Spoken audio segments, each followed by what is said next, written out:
సంవత్సరాల తరబడి ఎన్ని మందులు వాడినా మీ మోకాల నొప్పులు తగ్గట్లేదా? ప్రాణ పెయిన్ క్లినిక్ లో అత్యాధునిక చికిత్స. Welcome to Suman TV.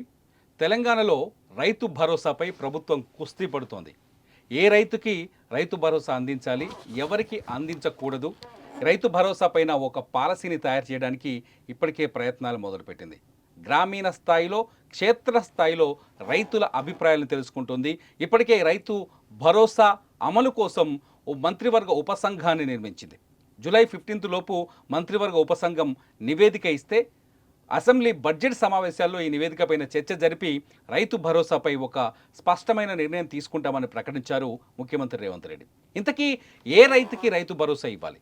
Rythu Bharosa అంటే గతంలో కేసీఆర్ ఇచ్చినట్టు, రైతు బంధు ఇచ్చినట్టు ప్రతి ఎకరాకి, ప్రతి రైతుకి ప్రతి ఎకరాకి ఆర్థిక సహాయం ఇవ్వాలా? లేకపోతే కొంతవరకే కొన్ని నిబంధనలు తీసుకొచ్చి కొందరికి మాత్రమే, కొన్ని ఎకరాల వరకు మాత్రమే రైతు భరోసా ఇవ్వాలా అనేది ఇప్పుడు ఆసక్తికరంగా మారింది. ప్రతి రైతు ఈ రైతు భరోసా పైన ఇవాళ చర్చ చేస్తున్నారు. ఈ అంశంపై మనతో మాట్లాడడానికి రిటైర్డ్ ఎంఆర్ఓ, రెవెన్యూ అధికారి బాలరాజు గారు సుమన్ టీవీ స్టూడియోలో ఉన్నారు. నమస్కారం సార్. సార్, ఈ రైతు భరోసా పైన ఆసక్తికరమైన చర్చ జరుగుతుంది రైతుల్లో. ముఖ్యంగా రైతులు రేవంత్ రెడ్డి ఎంత ఇస్తాడు, ఎన్ని ఎకరాలకు ఇస్తాడు, ఎవరికి ఇస్తాడు అనే క్వశ్చన్ చాలా పెద్దగా నడుస్తుంది సార్. నిజానికి గతంలో కేసీఆర్ రైతు బంధు తీసుకొచ్చారు. దేశంలో మొట్టమొదటిసారిగా రైతు బంధు పథకాన్ని ప్రవేశపెట్టింది కేసీఆర్. తెలంగాణలో చిన్న రైతు, పెద్ద రైతు అన్న తేడా లేకుండా ప్రతి రైతుకి ప్రతి ఎకరాకి రైతు బంధు ఇచ్చాడు. ఎకరాకి 5,000 చొప్పున, పంటకు 5,000 చొప్పున, సంవత్సరానికి 10,000 ఇచ్చారు. వీళ్ళు 15,000 చొప్పున ఇస్తామని చెప్పేసి మొన్న ఎన్నికల్లో హామీ ఇచ్చారు. నిజానికి గత పద్ధతిని పాటించినప్పుడు కొత్తగా ఇప్పుడు మంత్రివర్గ ఉపసంఘాన్ని ఏర్పాటు చేయాల్సిన అవసరం వచ్చింది. కొత్త రూల్స్ ఎలా ఉండే అవకాశాలు ఉన్నాయి? నమస్తే అండి. సుమన్ టీవీ ప్రేక్షకులకు. టీఆర్ఎస్ గవర్నమెంట్లో వాళ్ళు తీసుకున్న నిర్ణయం ఏంటంటే Rythu Bandhu, it is called input subsidy. అంటే మనం ఏదైతే పంట స్టార్ట్ చేస్తామో అప్పుడు ఇమ్మీడియట్ ఖర్చులు వస్తాయి. ఇప్పుడు ఉంటాయి ఖర్చులు. రోహిణి కార్తీ బోనంగానే మనం వర్షాకాలం ఎదురు చూస్తూ ఉంటాం. మురుగశ్రీలో కొన్ని వర్షాలు పడతాయి, ఆరుద్రలో. ఇప్పుడు ఖచ్చితంగా అన్ని నాట్లు అవి ఉంటాయి. నాట్లు స్టార్ట్ అయినాయి కొన్ని చోట్ల. ఆ దురదృష్టం, మనం వర్షాలు పడలేదు, నాట్లు స్టార్ట్ కాలేదు. ఇంకా తెలంగాణలో పెద్ద పుషాలు, చిన్న పుషాలు అంటాం. అప్పుడు కూడా వర్షం పడకపోతే కష్టమైపోతుంది. ఇప్పుడు ఇవన్నీ ఫస్ట్ ఇతనం భూమి దున్నగలుగుతాడు అంతే రైతు. ఇప్పుడు దుంతలేడు, ట్రాక్టర్ దున్నుతుంది. అదే విత్తనాలు కొనాలి, డబ్బులు కావాలి. పంట ఇది చేసుకోవాలి, దాన్ని పంట అంతా ఏగిల్ చేయాలి, దానికి పైసలు కావాలి. ఇవన్నీ కావాలంటే పట డబ్బులు రావాలి. ఆయనకు డబ్బులు కావాలంటే ఏం చేయాలి? కోమటాయన దగ్గరనో లేకపోతే మైక్రో ఫైనాన్స్ దగ్గర తీసుకొని వచ్చి ఇవన్నీ ఆత్మహత్యలు అనే ఒక దారిని ఆపటం కోసమని అప్పటి ప్రభుత్వం రైతు బంధు అంటే కొంత ఆర్థిక సాయం ఇద్దామనే దానికి రైతు బంధుకు పెట్టుబడి సాయం ఇద్దాం. పంట పెట్టుబడి అనేది ఏదో ఇంగ్లీష్లో ఇన్పుట్ సబ్సిడీ, ఇన్పుట్ అదని.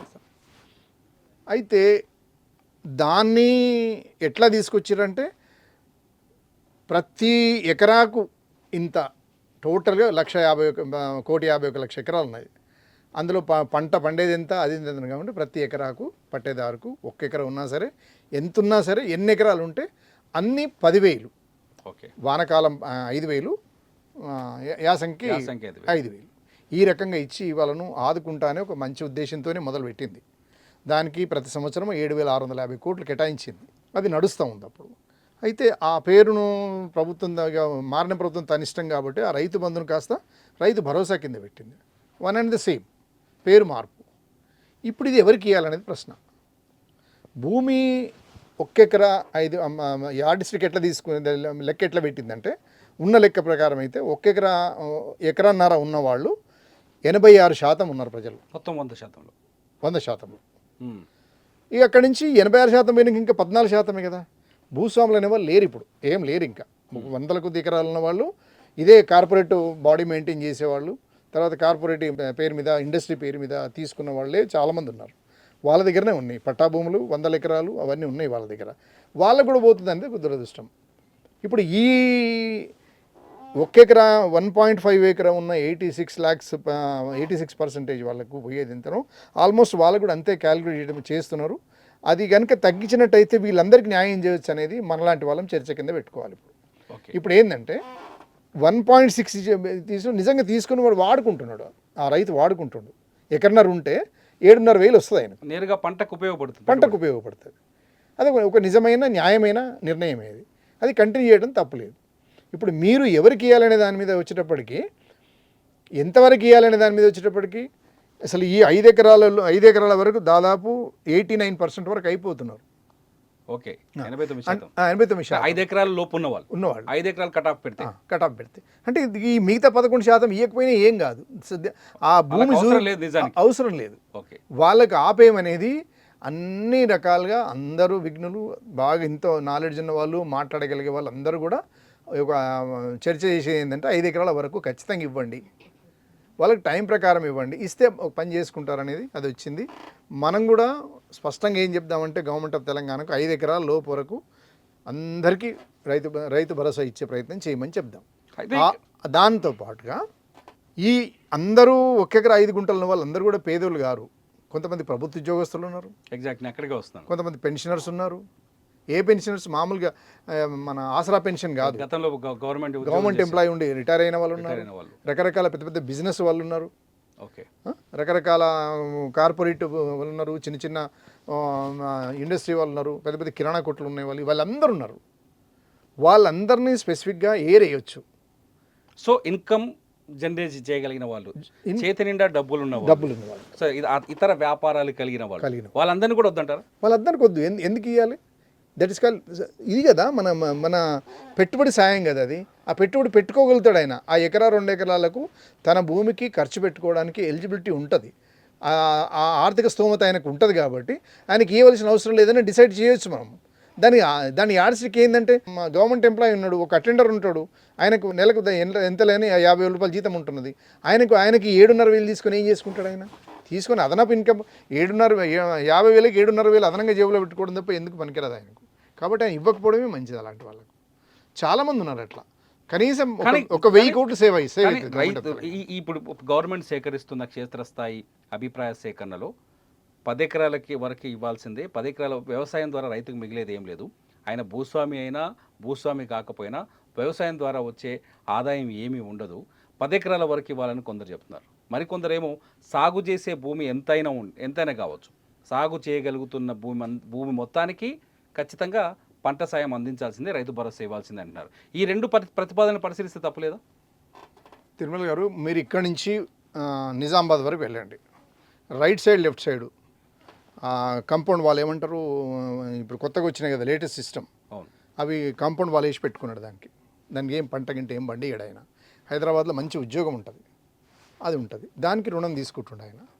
కానీ అలా నాన్ అగ్రికల్చర్ కన్వర్ట్ చేసిండు. కొన్ని బోల్డ్ అండ్ లేఅవుట్స్ వచ్చినాయి.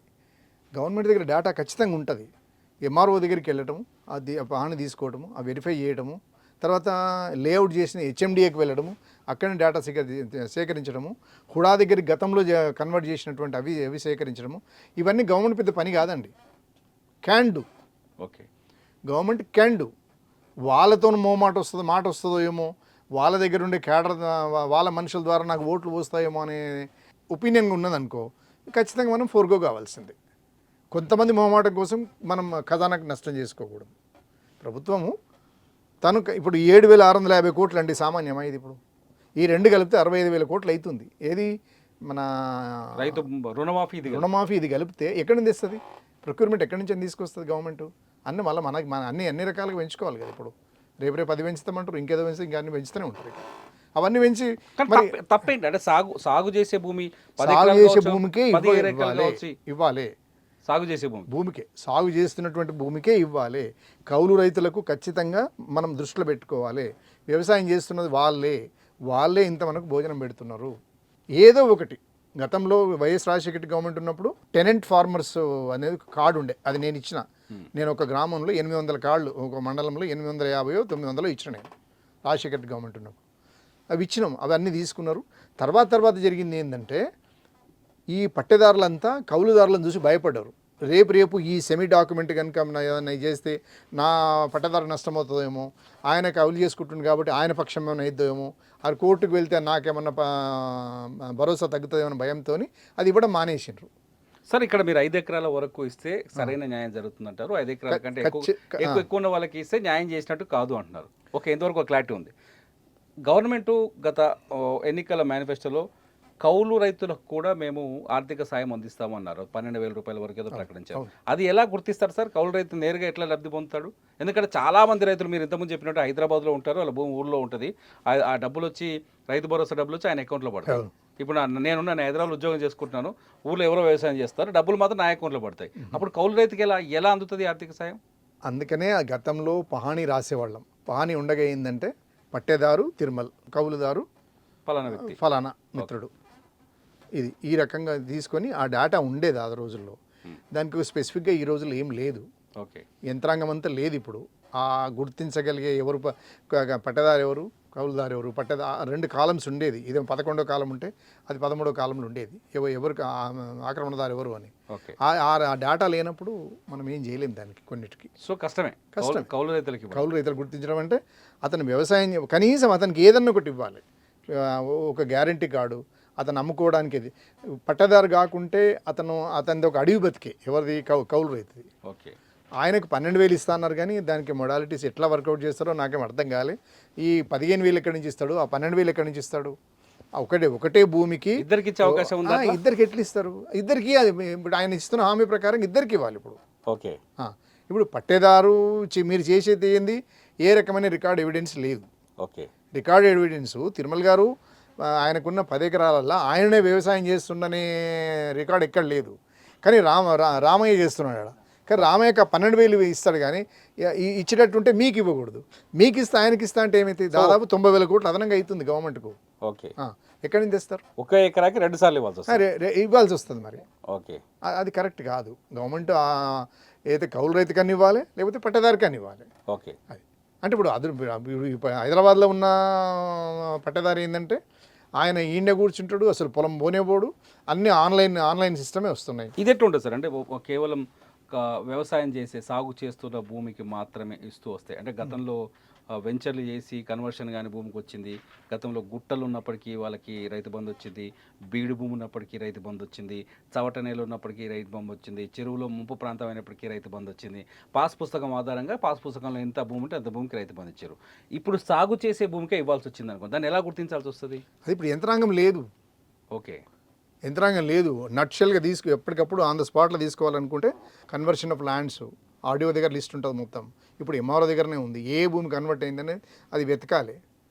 లేదంటే క్షేత్రస్థాయి ఇన్స్పెక్షన్. గతంలో వీఆర్ఓలు ఉండేరు, ఇప్పుడు ఎవరు లేరు. ఓకే, కనీసం మా అగ్రికల్చర్ ఎక్స్టెన్షన్ ఆఫీసర్స్ ఉన్నారు, వాళ్ళని అడగాలి. నిజంగా మీద వ్యవసాయం ఎన్ని ఎకరాల్లో చేస్తున్నారు, ఈ ఊరు మొత్తం అంటే జమీన్ జడితే అందరూ ఒక గ్రామంలో 3,500 ఎకరాలు ఉంటే గ్రామ కంఠం ఇంత, చెరువు ఇంత, ఇది ఇంత, పంట పొలం ఇంత అని లెక్క ఉండేది. ఇప్పుడు అవన్నీ ఏం లేవు. ఓకే, ఇప్పుడు మీరు వేసిన ప్రశ్నకు నా దగ్గర జవాబు లేదు, మీ దగ్గర జవాబు లేదు, గవర్నమెంట్ దగ్గర కూడా జవాబు లేదు. వాస్తవానికి పంట వేసేదానికి పడి ఉన్న పాడా ఉన్న భూమికి, గల్స్ భూమికి ఏమైనా చుట్టుముట్టు ప్రీ కాస్ట్తో బౌండరీ ఫిక్స్ చేసుకున్న వాటికి ఇవ్వద్దు అని అంటే ఎవరు గుర్తించాలి? ఎవరో ఒకరు చెప్పాలి కదా. అక్కడ ఇది ప్రీ కాస్ట్ అయ్యింది కాబట్టి, ప్రీ కాస్ట్ అయి ఉన్నది కాబట్టి, ప్రీ కాస్ట్ ల్యాండ్ ఉన్నది కదా, దీనికి వద్దు అని చెప్పేవాళ్ళు కావాలి కదా, ప్రాక్టికల్గా రిపోర్ట్ ఇచ్చేవాళ్ళు కావాలి కదా. ఇప్పుడు అంటే ఈ రూల్స్ అన్ని చూస్తున్నాం, కానీ ఇప్పుడు మీరు చెప్పిన డేటా ప్రకారం చూస్తే రైతు బంధు జూలై 15 వరకు వీళ్ళు ఒక నివేదిక ఇచ్చే అవకాశం ఉంది. ఈ పంటకు వస్తుంది అంటారు సార్? అవకాశం ఉందా? చేస్తాను, నమ్మాలి మనం అంతే. ఇంకా కొన్ని గవర్నమెంట్ మారింది కదా, యంత్రాంగము లేకపోతే లేదు, కష్టమే, కానీ చేస్తారని ఆశిద్దాం అంతే. ఇక అట్లీస్ట్ ఆగస్టు వరకైనా కంప్లీట్ అయిద్దామని అనుకుందాం అంతే. సో మొత్తానికైతే కండిషన్స్ అయితే అప్లై. వితౌట్ కండిషన్స్ ఎట్లా ఇస్తారు? అన్నీ ఇచ్చేయలేరు కదా. రెండు ఇవ్వాలి, అటు మాఫీ చేయాలి, ఇటు మళ్ళీ ఇది చేయాలి. రెండు అంటే ఇది కదా ఎట్ ఏ టైం. ఇప్పుడు 3,700 కోట్లు ఇవ్వాలి ఇప్పుడు ఇమీడియట్గా, అదొకటి ఇవ్వాలి.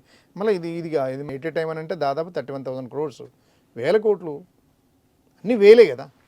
ఓకే సార్, రైతు భరోసాకి సంబంధించిన చాలా కొంత డేటాని రైతుల కోసం అందించినందుకు thank you very much sir.